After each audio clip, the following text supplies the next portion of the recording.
House for Cellist by Unagru Architecture Urbanism in London, United Kingdom. Client brief. Our clients wanted to sensitively transform a small, traditional London townhouse into a contemporary, light, and spacious home, with enough space for a quartet to rehearse. The new interior space needed to have a direct relationship with the garden and be protected from the pavement, immediately outside the front window. A roof terrace would provide an unconventional and unique second open space. The house also needed to be equipped with contemporary comforts, a ground floor WC, a laundry cabinet, a new ensuite to the master bedroom, an office to work from home, and plenty of storage. Interestingly, the client was not too concerned about having a dining table as long as there was enough rehearsal space. Part of our work has been to create a flexible layout that can accommodate all the requirements, including the dining table.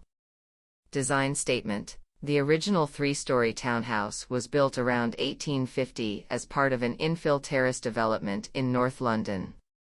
The current owner wanted to transform the house as part of a much-needed extensive refurbishment. Brick and timber structures needed reviewing, to create a bright, spacious, contemporary home to live in and play music in.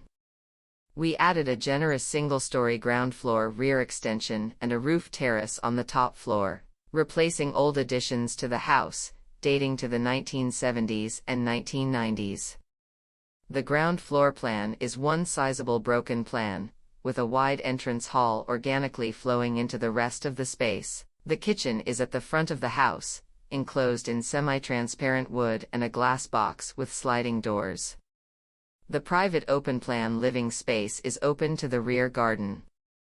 The internal layout is a reflection on space continuity, a study in compression and expansion, and an exercise in flexibility.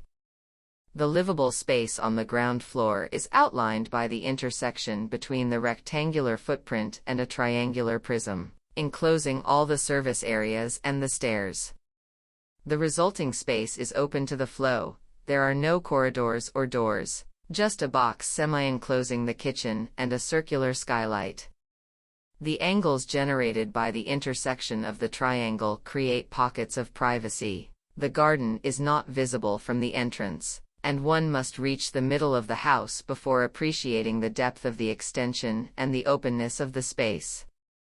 The rotated angles guide the free flow around the ground floor and comfortably embrace the middle of the layout to create an acoustic, organic interior. The middle of the ground floor layout absorbs all the flexibility required in a contemporary house for a musician. The storage volume also works as WC, dining table bench, and bar. The dining table can be moved to the side to make space for rehearsals. A circular roof light marks this area dramatically, drawing natural daylight deep within and softening the house's shapes and shadows. Plants inhabiting the garden and the green roof peer through the rear glass doors and the roof light.